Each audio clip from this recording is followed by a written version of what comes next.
मचलता है, एक मुद्दा खत्म नहीं होता दूसरा उछलता है। देश चलता नहीं मचलता है, एक मुद्दा खत्म नहीं होता दूसरा उछलता है, दूसरा उछलता है। जंग मैदान में नहीं मीडिया में जारी है, जंग मैदान में नहीं मीडिया में जारी है। आज हमारी तो कल तुम्हारी बारी है। कभी भी हिंदुस्तान में और जैसे किसान आंदोलन के बाद किसानों का बिल वापस दिया गया, उसी तरीके से वापस का बिल वापस लेना पड़ेगा। आज आप बताइए पूरे हिंदुस्तान में लोकसभा के अंदर मुसलमान सांसद कितने हैं? और 242 के लगभग 246 सांसद के लगभग वक़्त के खिलाफ वोट किए हैं। इसका मतलब ये हो रहा है कि हिंदुस्तान में हिंदू भाई भी तो सेकुलर है, वो भी आपके लोकप्रिय के खिलाफ में आपके साथ है। क्योंकि जो हिंदू हमारे भाई सांसद है तो लोकसभा में लोकप्रिय के खिलाफ में भाषण दिए हैं, वोट दिए हैं, वो भी हमारे भाई है। तो उनको भी दोनों करके लोकसभा में भेजे हैं। हम लोग उनका भी शुक्रिया अदा करना चाहेंगे और खास करके पूरे हिंदुस्तान में इतिहास चल रहा है। यहाँ पर जो भी ऑर्गेनाइजेशन आई है, आप लोगों को अपना काम काज छोड़ करके 1 घंटा 2 घंटा टाइम निकालना पड़ेगा। बहुत सारे कबीर है, वतन की मुझे एरिया रहने दे, वतन की मुझे एरिया रहने दे, मुझे पता है पानी यही से निकलेगा। मकसद सिर्फ मुसलमानों का नहीं है, मकसद है हमारे संविधान का बचाने का। 14 अप्रैल को हमारे बाबा भीमराव अम्बेडकर जी का जन्मदिन, और उन्होंने हमें वो संविधान दिया था, द पीपल ऑफ इंडिया, यानी देश के वासी, यानी कोई मुसलमान नहीं, कोई हिंदू नहीं, कोई क्रिश्चियन नहीं, कोई सिख नहीं, कोई ईसाई नहीं। एक ऐसा कानून जिसे मान का पूरा हिंदुस्तान उस कानून को लेकर चलेगा। और जितने भी सरकार आए हैं पार्लियामेंट में, संसद में, उन्होंने हमेशा कोशिश की है कि संविधान को लेकर चले, क्योंकि हमारा देश एक ऐसा देश है पूरे विश्व में, पूरे वर्ल्ड में, जहां हर जात के लोग बड़ी खुशी के साथ रहते हैं, आपस में भाईचारगी के साथ रहते हैं।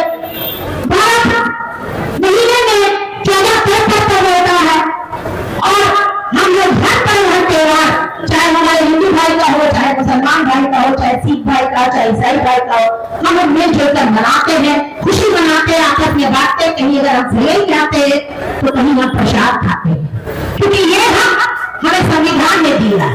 लेकिन 2014 से आप देख रहे हैं कि किस तरीके से उन्हें पता है कि हम विभाजन करें, हम इन्हें तोड़े, ताकि हम अपने देश में राज कर सके, और जब तक हम रहे हम राज कर सके।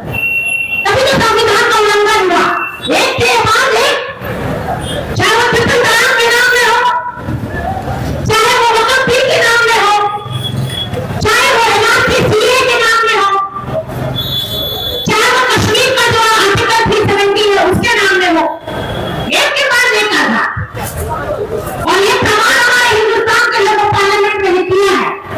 जब वहां पर रिजेक्शन हो रहा था तो कोई मुसलमान ही नहीं, बल्कि हमारे हिंदी भाई जो पार्लियामेंट में सांसद है, वो लोग इस बिल के खिलाफ अपोज कर रहे हैं, क्योंकि वो जानते थे कि ये वक़्फ़ बिल हम लोगों के लिए कितना इंपॉर्टेंट है। ये हमारी रीढ़ की हड्डी है, जहां हमारा कब्रिस्तान, हमारा मदरसा, हमारा पढ़ाई का इंस्टीट्यूशन, बहुत से हमारे हेल्थ सेंटर्स, हॉस्पिटल्स, इन सभी चीज जो है आज चलते हैं। लेकिन उन्हें ये बात हजम नहीं हो रही है। कैसे हजम हो सकती है? वक़्फ़ बिल लाकर वो हम लोगों के ऊपर हमारी रीढ़ की हड्डी को तोड़ने की कोशिश कर रहे हैं, और हम लोग कतई इसको नहीं होने देंगे। लड़ाई शुरुआत है, लेकिन हमें इसके आगे बहुत ही लड़ाई लड़नी है। ये नहीं कि हम हिंदू या मुसलमान है, बल्कि ये कि हम अपने संविधान को बचाना है, हमारे भाईचारगी को बचाना है। किसी जमीन के ऊपर मकान, दुकान, फैक्ट्री बना लेता है, वो जमीन हालांकि उसकी नहीं है, वो जमीन किसी और की है। लेकिन उस जमीन के ऊपर क्लेम करने वाला 12 साल 15 साल 20 साल तक अगर किसी ने क्लेम नहीं किया तो उसके क्लेम को रिवाइव लगाया जाएगा, वो उसके क्लेम को नहीं सुनेगा। ऐसा है ना, ऐसा ये कानून है ना। लेकिन इस कानून से वक्फ को, और सिर्फ वक्फ में नहीं बल्कि हिंदुओं के जो मंदिर है, उनके गुरुद्वारे हैं, हमारे सिख भाइयों के और जो हमारे क्रिश्चियन भाइयों के जो इंस्टीट्यूशन है, इन सब को इससे मुस्तस्ना रखा गया था, इससे अलग रखा गया था। ये लॉ ऑफ लिमिटेशन कहा जाता है। ये जनाब लॉ ऑफ लिमिटेशन को खत्म कर दिया। यानी जो आदमी 50 साल 60 साल 100 साल से भी वक्त की जमीनों के ऊपर, सरकार की जमीनों के ऊपर या किसी मंदिर ट्रस्ट के जमीनों के ऊपर अगर 50-100 साल से भी काबिज है तो उसके ऊपर क्लेम ठोका जा सकता है, उसके ऊपर मुकदमा दायर किया जा सकता है और वो जमीन को हासिल की जा सकती है। ये तमाम धर्म के मजहबी संस्थानों को ये आजादी दी गई थी। लेकिन ये सिर्फ इल्जाम किसके ऊपर लगाते हैं? वक्त के ऊपर लगाते हैं। ये इनका झूठ है। दूसरा झूठ जो आपको मैंने बताया, 9,40,000 एकड़ जमीन है। सचर कमेटी के जो उस वक्त के जिम्मेदार थे सैयद जफर महमूद साहब, सचर कमेटी के रिपोर्ट तैयार करने में, वक्त का जो पूरी दस्तावेजात पूरे मुल्क से मंगाने में अहम रोल अदा किया था उनके चेयरमैन थे। उनके मुताबिक 6 लाख एकड़ जमीन मुसलमानों के पास है और मुसलमानों की जो पूरे मुल्क में आबादी है, उस आबादी के हिसाब से हमें 12 लाख एकड़ जमीनों की जरूरत है। इसके लिए मस्जिद के लिए, मदरसा के लिए, कब्रिस्तान के लिए, खानगाहों के लिए जितनी जमीन की जरूरत है उससे आधी जमीन हमारे पास है। ये भ्रम फैलाकर झूठ बोलते हैं कि मुसलमानों के पास 9,40,000 एकड़ जमीन है, जबकि सिर्फ कर्नाटक और तमिलनाडु के अंदर वो मंदिर ट्रस्ट के पास में 10 लाख एकड़ जमीन है। सिर्फ वो स्टेट की मैं बात कर रहा हूँ। इसी तरह से ये कहते हैं। तीसरी चीज जो उन्होंने अपना इसके अंदर झूठ और भ्रम फैला रहे हैं कि इसके अंदर महिलाओं की नुमाइंदगी नहीं है।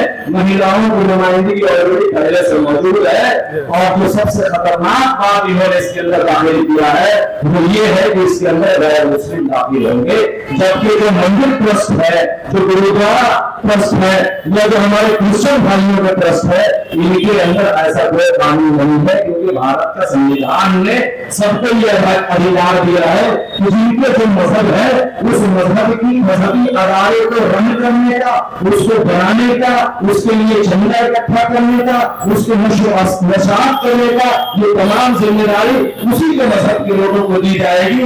यहाँ 2 लोग हिंदू भाई को यानी गैर मुस्लिम भाई को इसके अंदर दाखिल करेंगे और सिर्फ 2 ही नहीं बल्कि 2 पहले से मौजूद है कि 2 नए भी हो सकते थे। अब समझ लीजिए 2 से बढ़कर 4 हो जाएगा, यानी कल को और भी कुछ ये बड़ा इजाफा कर सकते हैं।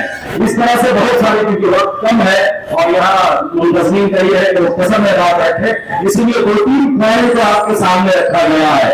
अज़ीज़ान मिल्लत ये बात समझे कि ये सरासर आपके मजहबी आजादी के ऊपर हमला है। सरासर ये जो भारत के संविधान में आपको जो इख्तियारात दिए हैं उसके ऊपर हमला है। इसीलिए all India Muslim personal board ने पूरे मुल्क में 3 महीने के तहरीक का खाता तैयार किया है। 22 तारीख से 22 अप्रैल से ताल कटोरा स्टेडियम से उसकी शुरुआत होगी और 7 जुलाई को रामलीला मैदान में उसका इख्तिताम होगा। इस दरमियान हम all India Muslim personal board के जो गाइडलाइन है उसको फॉलो करते हुए अगर हम एहतजाज करेंगे तो उसमें 2 फायदे होंगे। एक तो ये कि जो हमारी बड़ी तंजीम है उसको सपोर्ट मिलेगा और दूसरी ये कि हमारा जो प्रोटेस्ट है वो भी सही डायरेक्शन में जाएगा। इसके लिए हमारे उलमाए कराम और दीगर जिम्मेदार हजरात जिनके पास सबूत मौजूद है वो तफसीलात आपको बताएंगे कि किस तरह से हमें प्रोटेस्ट करना है और कहां पर धरने देने हैं और आइंदा हमें किस तरह का नहर तैयार करना है। तो गोया के ये चीजें हैं कि हर एक लोगों की जिम्मेदारी है कि हम अपने दीन तशद्दुद से बचाने के लिए, शायर इस्लाम को बचाने के लिए, मस्जिद मदरसा कब्रिस्तान और खानकाहों को बचाने के लिए हम मुत्तहिद होकर एक प्लेटफॉर्म में आकर बड़ी तादाद में प्रोटेस्ट करना होगा, तभी ये बिल वापिस होगा। आखिरी बात बता दो, बहुत सारे लोग ये सवाल करते हैं क्या ये कानून वापिस होगा? उसके लिए एक एग्जाम्पल आपके सामने पेश कर रहा हूँ। एक किसान आंदोलन 2020 में फार्म बिल बनाया गया, उस फार्म बिल को रिपीट 2021 में कराया गया। हुआ ना ऐसा? क्योंकि उन्होंने एक साल तक इसका प्रोटेस्ट किया तो कानून बना हुआ वापिस हो सकता है, जिसका एक एग्जाम्पल मौजूद है। दूसरा एग्जाम्पल एनआरसी सीए, इन्होंने अमित शाह ने जो फंड रोका है पार्लियामेंट में, उन्होंने कहा एनआरसी के जमाने में कि मैं एक इंच पीछे नहीं हटूंगा, आप पहले इंतजार करेंगे फिर एनआरसी करेंगे और फिर सीए करेंगे। तो उन्होंने ऐसा किया नहीं किया? आपके तहरीर करे, आपका एहतजाज करे, आपको ये सुझा और जमीन नदी है उसे पीछे हटने पर मजबूर किया।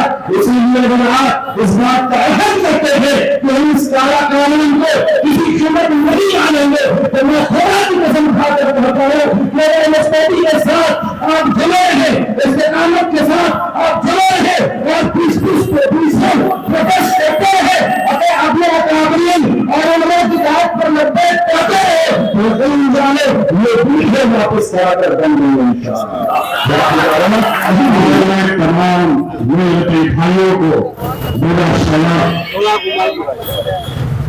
अगर माहौल जहरीला हो जाए, अगर माहौल जहरीला हो जाए तो हम जानों बदन को खतरा है। नानी भूल को वो छुपाने तो चमन को खतरा है।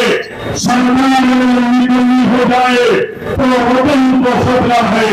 हमारा विज्ञानी जैसे कि आप तमाम लोग अच्छी तरह से जानते हैं कि आज पूरे हिंदुस्तान की सरहदी पे आज मुसलमानों के अंदर में बेदारी पैदा हो गई है।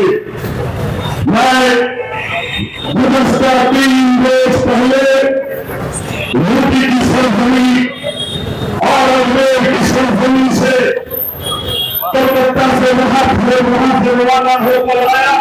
लिहाजा आप सभी लोग जो लोग यहाँ तशरीफ लाए हैं, वो लोग ला रहे हैं, उनका शुक्रिया अदा करता हूँ कि आप लोग पूरी तादाद के साथ इससे दूसरा से यहाँ तशरीफ लाए हैं। कहीं भी इस तरह के ऐतिहासिक प्रोग्राम हो उससे जरूर शामिल हो। बहुत बहुत शुक्रिया।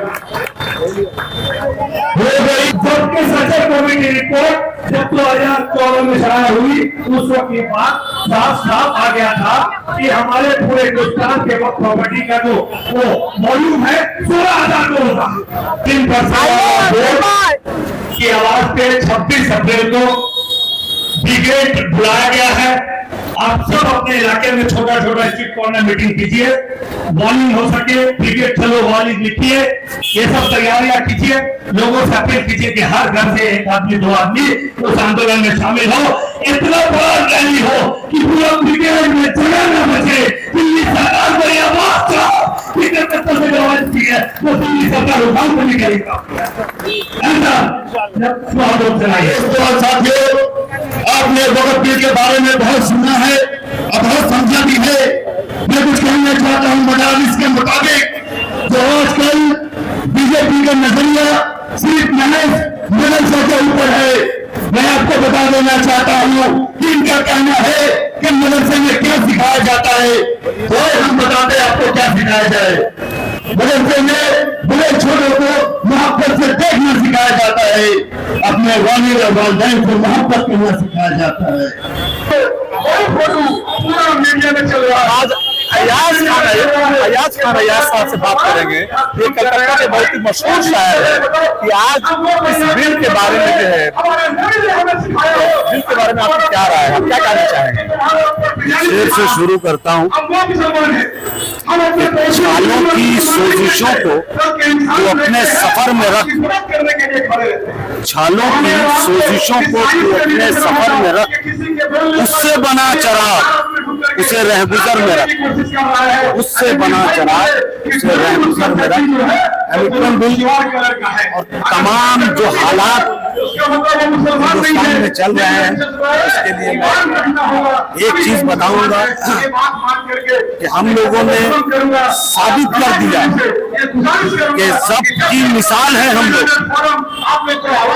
सब्र के अलंबरदार हैं हम लोग।